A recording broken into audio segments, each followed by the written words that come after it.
Раннее утро в горах обладает особой магией, которую сложно передать словами, но невозможно забыть, ощутив хотя бы раз. В тот день природа, казалось, решила продемонстрировать все свое великолепие. Солнечные лучи, пробиваясь сквозь густую крону вековых елей, рисовали на земле причудливые узоры из света и тени. Воздух был настолько свежим и прозрачным, что каждый вдох наполнял тело звенящей энергией. Именно в такие часы профессиональный велосипедист Майкл выходил на свои тренировки. Его маршрут в это утро был привычным, но оттого не менее сложным. Извилистая трасса, проложенная среди скалистых склонов и густых лесов, требовала полной концентрации. Горная местность всегда была для Майкла местом силы. Здесь, вдали от шумных мегаполисов и бесконечной суеты, он мог проверить пределы своей выносливости. Крутые подъемы заставляли мышцы гореть, а стремительные спуски дарили чувство полета, сравнимое разве что с падением в бездну, которое ты контролируешь собственными руками. Майкл подготовился к заезду основательно. Его велосипед был настроен идеально, тормоза работали мягко, переключение скоростей происходило мгновенно и беззвучно. Эмоциональное состояние спортсмена тоже было на высоте. Он чувствовал прилив сил и необъяснимую уверенность, что сегодняшняя тренировка станет особенной. Он наслаждался прохладным ветром, который бил в лицо, и ритмичным шумом шин, шуршащих по асфальту и гравию. Впереди виднелась очередная сложная петля маршрута, крутой поворот, скрытый за выступом скалы. Майкл начал закладывать вираж, привычно наклоняя корпус, когда его боковое зрение уловило движение там, где должна была быть пустота. Огромная темная тень перегородила узкую дорогу. Реакция сработала быстрее мысли. Пальцы сжали тормозные ручки, и велосипед, подняв облако пыли, замер буквально в нескольких метрах от препятствия. Перед ним стоял медведь. И это был не просто лесной житель, случайно вышедший на дорогу, а настоящий гигант, хозяин этих мест. Мощный зверь с густой бурой шерстью медленно повернул голову в сторону незваного гостя. Сердце Майкла пропустило удар, а затем забилось с бешеной скоростью, отдаваясь пульсации в висках. Адреналин ударил в кровь, обостряя восприятие до предела. Он слышал тяжелое дыхание зверя, видел, как подрагивают его ноздри, втягивая незнакомый запах. Инстинкты, отточенные годами тренировок и экстремальных ситуаций, кричали: «Не паникуй». Любое резкое движение могло спровоцировать атаку. Но медведь решил не ждать. Издав глухой рык, от которого, казалось, завибрировала сама земля под колесами, хищник сделал резкий выпад в сторону человека. Это было не предупреждение.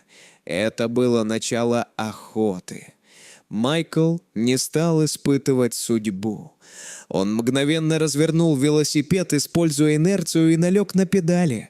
Колеса вгрызлись в грунт, и он рванул обратно по трассе, слыша за спиной тяжелый топот и треск ломаемых кустов. Медведь преследовал его. Страх ледяной волной прокатился по спине, заставляя крутить педали с удвоенной силой. Однако по мере того, как Майкл набирал скорость, сквозь пелену ужаса начало пробиваться странное чувство узнавания. Место, этот поворот, эти старые сосны на краю обрыва, этот запах хвои. Словно вспышка молнии, в памяти всплыло воспоминание десятилетней давности. Именно здесь, на этом самом участке горной дороги, его жизнь уже однажды пересекалась с судьбой дикого зверя. В то время Майкл еще не был известным гонщиком. Он только начинал свой путь в большом спорте, а свободное время посвящал волонтерству в Центре спасения диких животных. Он помогал выхаживать раненых лисиц, кормил осиротевших бельчат, но одна история оставила в его сердце неизгладимый след. Это был медвежонок, которого егеря нашли во враге неподалеку отсюда. Малыш остался без матери, был истощен и напуган. Майкл взял над ним шефство. Он назвал его Балу. Месяцы ушли на то, чтобы выходить зверя, научить его доверять, а затем подготовить к возвращению в естественную среду обитания. Майкл помнил каждую деталь, как медвежонок жадно пил молоко из бутылочки, как смешно ворчал, когда ему чесали за ухом. Но главной приметой Балу было уникальное родимое пятно на груди, ярко-белая отметина в форме идеального полумесяца. Такое невозможно было спутать ни с чем. Воспоминание было настолько ярким, что Майкл на секунду забыл об опасности. Он рискнул оглянуться. Медведь не отставал, двигаясь с пугающей скоростью, но в его движениях Майклу почудилось что-то знакомое. И тогда, в просвете между деревьями, солнечный луч упал на грудь преследователя. Там, на бурой шкуре, отчетливо белел полумесяц. В этот момент любопытство и невероятная догадка пересилили инстинкт самосохранения. Майкл понял, что не может просто уехать. Это была не случайность, это была судьба. Он принял решение, которое многие назвали бы безумным. Перестав крутить педали, он плавно нажал на тормоз и совершил широкий разворот, остановившись лицом к преследователю. Медведь, увидев, что цель остановилась, тоже замедлил бег. Он по инерции пробежал еще несколько метров и замер, тяжело дыша и раскачиваясь из стороны в сторону. Теперь их разделяло не больше 15 шагов. Громадина возвышалась над дорогой, внушая трепет, но Майкл заставил себя успокоиться. Он медленно слез с велосипеда, положил его на землю и сделал шаг в сторону, показывая пустые руки. «Балу», — тихо произнес он, стараясь чтобы голос звучал твердо, но мягко. «Ты помнишь меня». Медведь поднял голову, принюхиваясь. Ветер доносил до него запах человека. Запах, который был скрыт под слоями пота и дорожной пыли, но который где-то в глубинах звериной памяти был связан с безопасностью и теплом. Зверь встал на задние лапы. В этом положении он казался скалой, но агрессия из его позы исчезла. Он просто смотрел и изучал. Белое пятно на груди сияло на солнце, подтверждая догадку Майкла. Это был он. Тот самый медвежонок, которого он кормил с рук 10 лет назад. Невероятная встреча двух миров на узкой горной тропе. Майкл продолжал говорить, инстинктивно выбирая те же интонации, что и годы назад в вольере. «Это я, дружище. Все хорошо. Я не причиню тебе зла». Медведь опустился на 4 лапы. Он перестал рычать и вздыбливать шерсть на загривке. Сделав осторожный шаг вперед, он вытянул шею и с громким сопением втянул воздух. Майкл стоял неподвижно, чувствуя, как по спине течет холодный пот, но в душе разгорается тепло. Он понимал, что перед ним дикий хищник, но верил в силу памяти сердца. Зверь подошел еще ближе, остановившись всего в паре метров. В его темных глазах появилось что-то осмысленное, похожее на узнавание. Он фыркнул, словно приветствуя старого друга, и немного склонил массивную голову на бок.